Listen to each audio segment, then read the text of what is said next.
Hello, fourth graders. Yesterday's lesson was a lot of fun about predicting. Today we're working on more predicting, really. We are working on something called a BDA strategy. And it stands for before, during, and after reading. The B is for before, the D is for during, and the A is for after. Just like we talked about yesterday, good readers ask questions as they read, and predictions are a way to ask questions. It shows that we are thinking about what we are reading and that we're understanding what we're reading.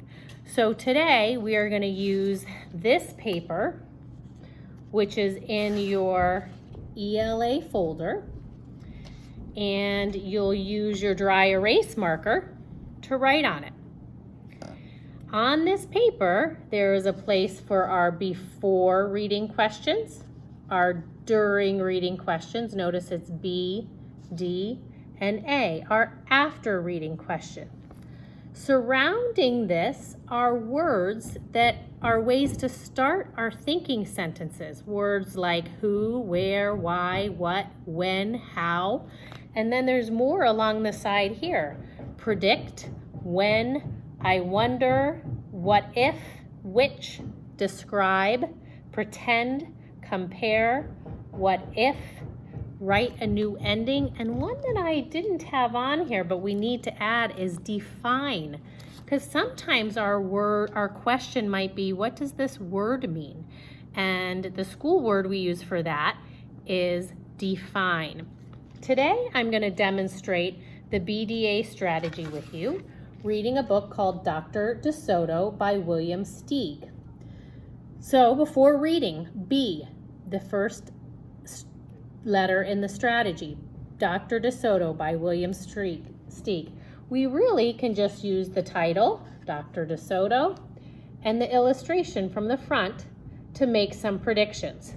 You could also picture walk a story if you want, flip through, look at some of the pictures, see what happens to also help you make some predictions. That's a great way to activate your mind and your prior knowledge, what you might know about the story or the pictures you see in the story. I'm going to start with making predictions just on this cover. The two BDA questions I came up with, I already wrote them in my language arts folder. ELA folder. Here they are. I predict this will be about a dentist. I looked at this picture and I know he's a doctor, but when I looked closely, I realized this doesn't really look like my family doctor or pediatrician. I see the water thing over here where you get your drink and you spit and rinse. So that's what made me predict that he is a dentist. The other thing I got wondering about, if he's a dentist, I wonder, since he looks like a mouse, I wonder if he's gonna have human patients. So I'm gonna cover up my other questions and just share with you how I wrote those in those little squares. Those squares are kind of like sticky notes. That's what they're supposed to look like on that page. It just gives us a good template. Now I'm gonna read to you. Dr. DeSoto, the dentist, my before reading prediction was already confirmed. He's a dentist. Did very good work. So he had no end of patients. Those close to his own size, moles, chipmunks, etc., sat in the regular dentist chair.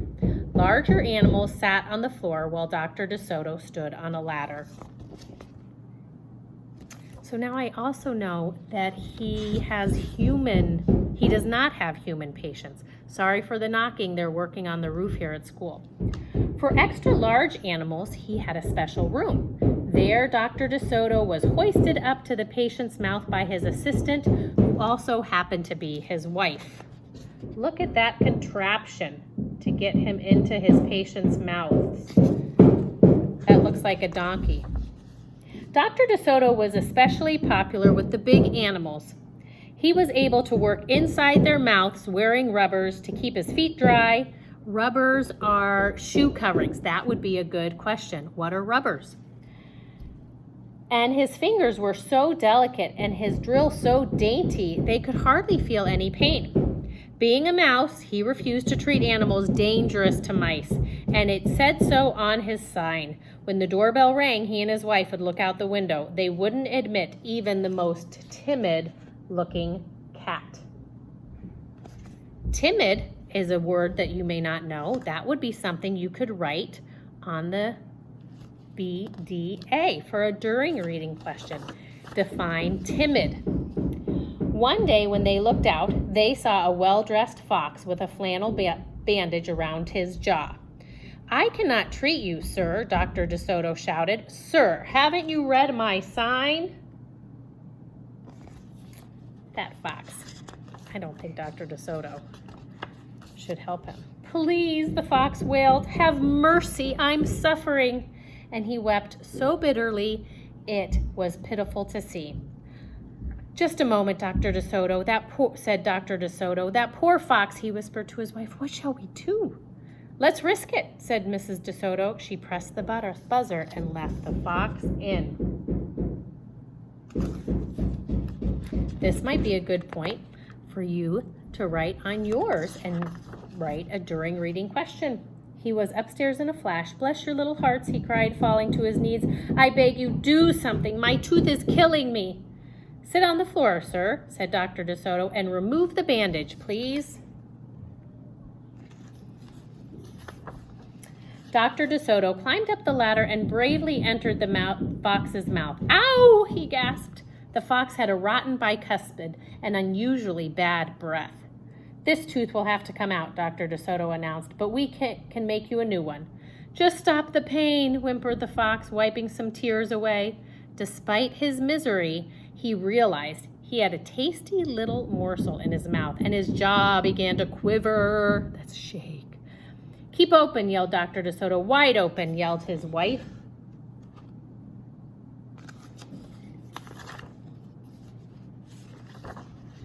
"I'm giving you gas now," said Dr. DeSoto. "You won't feel a thing when I yank that tooth." Soon the fox was in dreamland. Yummy," he mumbled. "How I love them raw, with just a pinch of salt and a dry white wine."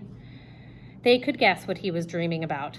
Mrs. DeSoto handed her husband a pole to keep the fox's mouth open. Do you know what he was dreaming about? He was dreaming about eating Dr. DeSoto. So they put the stick in his mouth so his jaw would not close. Dr. DeSoto fastened his extractor to the bad tooth. Then he and his wife began turning the winch. Finally, with a sucking sound, the tooth popped out and hung swaying in the air. "I'm bleeding," the fox yelped when he came to. Oh, wait, I skipped something. There was a word I didn't know back here. Oh, here. Dr. DeSoto fastened the extractor to the bad tooth. See that word? Extractor. I don't know that word, so I'm going to write it here. Define extractor. Okay, so that's my during reading. I just wrote it on the little space here. Define extractor. I had to stop while I was reading. That's what good readers do when they have to make sense of it. I'm going to guess that extractor, it said fastened the extractor to the bad tooth. Then he and his wife began turning the winch and it pulled out the tooth. So I'm guessing an extractor is this thing, something that pulls something else out. "I'm bleeding," the fox yelped when he came to. Dr. DeSoto ran up the ladder and stuffed some gauze in the hole. "The worst is over," he said. "I'll have your new tooth ready tomorrow. Be here at 11 sharp. The fox, still woozy, said goodbye and left. On his way home, he wondered if it would be shabby of him to eat the DeSotos when the job is done. I'm going to stop and make think about what I'm reading, my during reading. I'm going to ask a question. What if Dr. DeSoto gets eaten? We know the fox is hungry. We know he dreamed about eating the mouse with some white wine and salt, so I'm worried. After office hours, Mrs. DeSoto molded a tooth of pure gold and polished it. "Raw with salt, indeed," muttered Dr. DeSoto. "How foolish to trust a fox." "He didn't know what he was saying," said Mrs. DeSoto. "Why should he harm us? We're helping him." "Because he's a fox," said Dr. DeSoto. "They're wicked, wicked creatures." That night, the DeSotos lay awake worrying. Should we let him in tomorrow? Mrs. DeSoto wondered. Once I start a job, said the dentist firmly, I finish it. My father was the same way. But we must do something to protect ourselves, said his wife. They talked and talked until they formed a plan. I think it will work, said Dr. DeSoto. A minute later, he was snoring. The next morning, promptly at 11, a very cheerful fox turned up. He was feeling not a particle of pain. When Dr. DeSoto got into his mouth, he snapped it shut for a moment. Then he opened wide and laughed. Just a joke, he chortled. Be serious, said the dentist sharply. We have work to do. His wife was lugging the heavy tooth up the ladder. Oh, I love it, exclaimed the fox. It's just beautiful. Dr. DeSoto set the gold tooth in its socket and hooked up to both sides of the teeth. The fox caressed the new tooth with his tongue. My, it feels good. He thought, I really shouldn't eat them. On the other hand, how can I resist? Is he going to eat them? We're not finished, said Dr. DeSoto, holding up a large jug. I have here a remarkable preparation developed only recently by my wife and me. With just one application, you can be rid of toothaches forever. How would you like to be the first one to receive this new treatment? What are they going to put on his teeth? I certainly would, the fox declared. I'd be honored. He hated any kind of personal pain. You will never have to see us again, said Dr. DeSoto. No one will see you again, said the fox to himself. He had definitely made up his mind to eat them with the help of his new bad tooth. I was right. He's going to eat them. Dr. DeSoto stepped into the fox's mouth with a bucket of secret formula and proceeded to paint each tooth. He hummed as he worked. Mrs. DeSoto stood by on the ladder, pointing out spots he had missed. The fox looked very happy.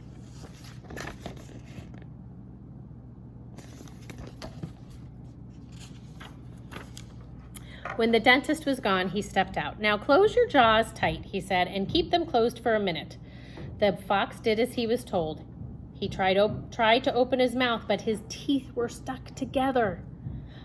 Excuse me, I should have mentioned, said Dr. DeSoto. You won't be able to open your mouth for a day or two. The secret formula must first permeate the dentine. But don't worry, no pain ever again.